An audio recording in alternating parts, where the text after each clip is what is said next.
السلام عليكم ورحمة الله وبركاته. بسم الله وكفى والصلاة والسلام على رسوله المصطفى وعلى آله وصحبه أهل الصدق والوفاء. أما بعد. വേദിയിലുള്ള പയ്യക്ക് ഉസ്താദ് അടക്കമുള്ള ആദരണീയരായ പണ്ഡിതന്മാരെ, ബഹുമാന്യരായ രക്ഷിതാക്കളെ, യുവ സഹോദരങ്ങളെ, എൻ്റെ ശബ്ദം ശ്രവിക്കുന്ന ഇതര മത പ്രത്യശാസ്ത്ര അനുഭാവികൾക്ക് നമ്മുടെ പ്രസ്ഥാനത്തിൻ്റെ 1000 സ്നേഹാഭിവാദ്യങ്ങൾ അർപ്പിക്കുകയാണ്.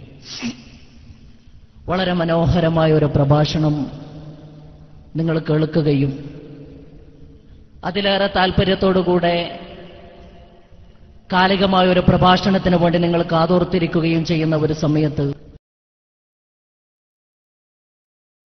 സുഖമായ സമയത്തിന് അവസരം ഉപയോഗപ്പെടുത്തുകയല്ല. അള്ളാഹു നമ്മുടെ ഈ സംഗമം വിജയിപ്പിക്കുമാറാകട്ടെ.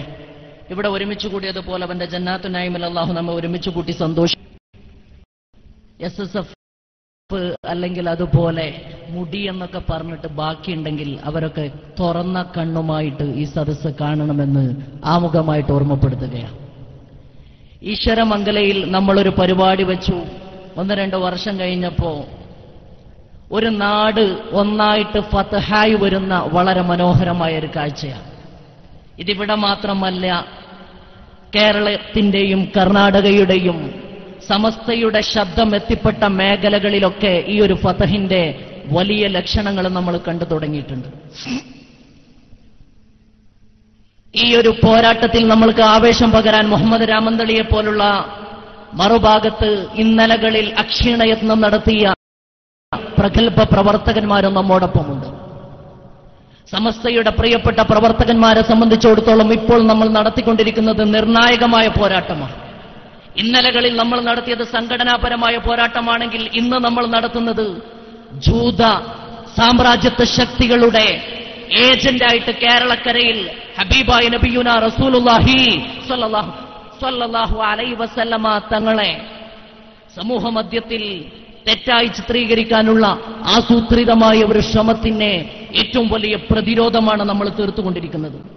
ഹബീബായ നബി തങ്ങളെ പൊതുസമൂഹത്തിന്റെ മുമ്പിൽ 6 വർഷം മുടിയെടുക്കാതെ നടന്ന സംസ്കാരമില്ലാത്ത മനുഷ്യനാണ് എന്ന തരത്തിൽ പ്രചരിപ്പിക്കാനുള്ള ഗൂഢമായ ശ്രമം, അത് കച്ചവട താല്പര്യത്തിന്റെ വേണ്ടിയാണെങ്കിലും അത് കോടികൾ സമ്പാദിക്കാൻ വേണ്ടിയാണെങ്കിലും എന്ത് വിഷയത്തിന്റെ പേരിലാണെങ്കിലും ഉള്ളിന്റെ ഉള്ളിൽ ഈമാനിന്റെ വിളക്ക് അണഞ്ഞു പോകാത്ത ഓരോ വിശ്വാസിയുടെയും ബാധ്യതയാണ് ഈ ജിഹാദ് ഏറ്റെടുക്കുക എന്നുള്ളത്. നമ്മൾ ഈ സമരത്തിന് ഇറങ്ങുമ്പോൾ പലരും നെറ്റിച്ചൊളിച്ചിരുന്നു, നിങ്ങൾ എന്തിനാണ് അമിതമായ ആവേശം കാണിച്ചിട്ട് പരിശുദ്ധ പ്രവാചകരുടെ കേശത്തിനെതിരെ സമരത്തിന് നീങ്ങുന്നത് എന്ന്. അന്ന് നമ്മുടെ മുന്നിൽ നിന്ന് ഈ സമരത്തിന്റെ ഏറ്റവും വലിയ ആവേശമായിട്ട് നിലകൊണ്ട നാസിർ ഫൈലിയെ പോലുള്ള നമ്മുടെ നേതാക്കളെ സംബന്ധിച്ചിടത്തോളം ഇന്ന് വിശ്രമമാണ്. അവരൊന്നും പറയേണ്ടതില്ല. പിളർപ്പിന്റെ 25 വർഷം പിന്നിടുമ്പോ ഒന്നെണീറ്റ് നിന്നിട്ട് ന്യായീകരിക്കാൻ കൂട്ടത്തിൽ ആൺകുട്ടികളില്ലാത്ത തരത്തിൽ കാന്തപുരം AP അബൂബക്കർ മുസ്ലിയാർ ഒറ്റപ്പെടുന്ന ദുരന്ത കാഴ്ചയാണ് ഇന്ന് നമ്മൾ കണ്ടുകൊണ്ടിരിക്കുന്നത്. ഇന്നലകളിൽ മൈക്ക് കെട്ടി മണിക്കൂറുകളോളം ഏതൊരു സാധനത്തെ ന്യായീകരിക്കാൻ വേണ്ടിയിട്ടാണോ ഇവരൊക്കെ പ്രവർത്തിച്ചത്, ഇന്നലകളിൽ ഞങ്ങൾ നടത്തിയ അതര വ്യായാമം തെറ്റായിപ്പോയി എന്ന് ഇന്ന് സമൂഹത്തിന്റെ മുമ്പിൽ മാപ്പ് പറഞ്ഞ് അവരൊക്കെ തിരുത്തി പറയുന്ന കാഴ്ചയാണ് നമ്മൾ കണ്ടുകൊണ്ടിരിക്കുന്നത്. അതുകൊണ്ട് എന്റെ പ്രിയപ്പെട്ട സഹോദരങ്ങളെ, സമസ്തയെ സംബന്ധിച്ചിടത്തോളം പിന്നിട്ട 86 വർഷത്തെ ചരിത്രത്തിൽ ഒരു നിമിഷം പോലും എടുത്ത തീരുമാനത്തെ ഒന്ന് പുനരാലോചിക്കേണ്ടി വന്നിട്ടില്ല. കാലികമായ വിഷയങ്ങളിൽ അവസരോചിതമായിട്ട് ഇടപെട്ടുകൊണ്ട് ഈ സമൂഹത്തിന്റെ യശസ്സ് ഉയർത്തുന്ന ഏറ്റവും മഹത്തായ തീരുമാനങ്ങൾ മാത്രമേ സമസ്ത കേരള ജംഇയ്യത്തുൽ ഉലമ കൈക്കൊണ്ടിട്ടുള്ളൂ. ആ തീരുമാനങ്ങളൊക്കെയും ഈ സമൂഹത്തിന്റെ ഉത്ഥാന പദങ്ങളിൽ, ഈ സമൂഹത്തിന്റെ അതിജീവന വീതികളിൽ നിർണായകമായിരുന്നു എന്ന് പിൽക്കാല ചരിത്രം വളരെ മനോഹരമായിട്ട് സാക്ഷ്യപ്പെടുത്തിയിട്ടുണ്ട്.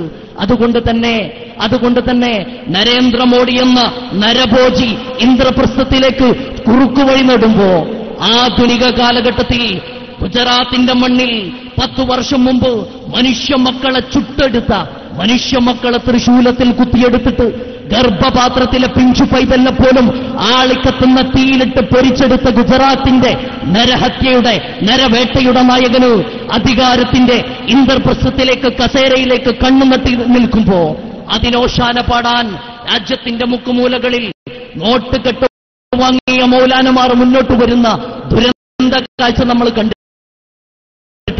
ഗുജറാത്തിലുണ്ടായിട്ടുണ്ട്, കേരളത്തിലുണ്ടായിട്ടുണ്ട്, ഇന്ത്യയുടെ വിവിധ സംസ്ഥാനങ്ങളിലുണ്ടായിട്ടുണ്ട്.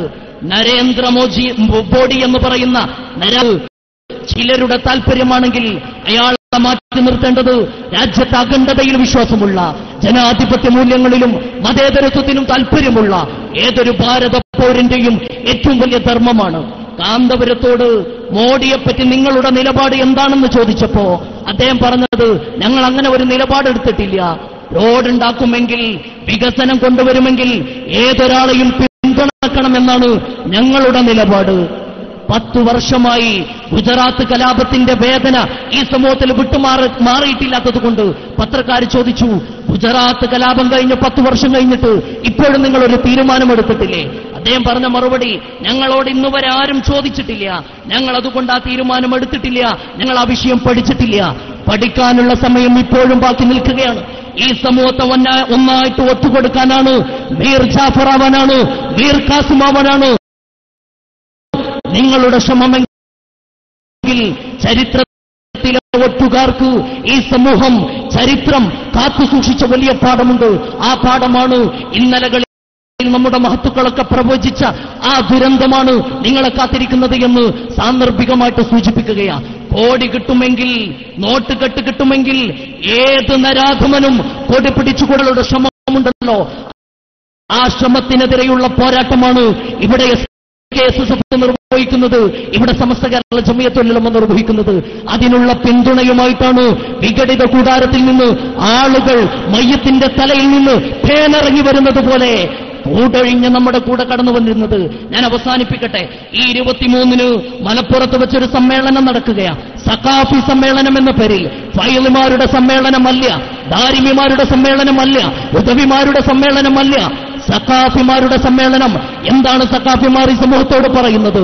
മഹാനായ റഈസുൽ മുഹഖഖീഖിന് കണ്ണിയത്ത് ഉസ്താദ് 1988 ഡിസംബർ 23-ന് മലപ്പുറത്തും കോഴിക്കോടും വെച്ചിട്ട് ദുആ ചെയ്ത ഒരു പ്രാർത്ഥനയുണ്ട്. ആകാശത്തിലേക്ക് കൈനീട്ടിയിട്ട് യാ വദൂദ് യാ വദൂദ് യാ വദൂദ് എന്ന് പറഞ്ഞുകൊണ്ട് മഹാനായ കണ്ണിയത്ത് ഉസ്താദ് അന്ന് ചെയ്ത ദുആ, അല്ലാഹുവേ, സമസ്തക്കെതിരെ കേസ് കൊടുത്തവരെ നീ മുഖം കെടുത്തണേ തമ്പുരാനെ. മുഖംകടലിന്റെ 25 വർഷമായപ്പോഴേക്കും ഇന്നലകളിൽ പാലും തേനും കൊടുത്ത് നിങ്ങൾ വാർത്തെടുത്ത, നിങ്ങൾക്ക് വേണ്ടി 4 ആള് കൂടുന്നിടത്തൊക്കെ ഒച്ചയുണ്ടാക്കാൻ വേണ്ടി നിയോഗിക്കപ്പെട്ട കൂലിപ്രഭാഷകരൊന്നായിട്ട് ഇന്നലകളിൽ വെള്ളവും ഇന്നലകളിൽ പാലും നൽകിയവർക്കെതിരെ ശക്തമായ പ്രതിരോധത്തിന്റെ, ശക്തമായ പ്രചരണത്തിന്റെ കൊടുങ്കാറ്റ് വിതച്ചുകൊണ്ട് ഈ സമൂഹത്തിൽ ബോധവൽക്കരണം നടത്താൻ ഇറങ്ങുന്ന മനോഹരമായ, ഏറെ പ്രതീക്ഷാർഹമായ കാഴ്ചയാണ് നമ്മൾ കാണുന്നത്.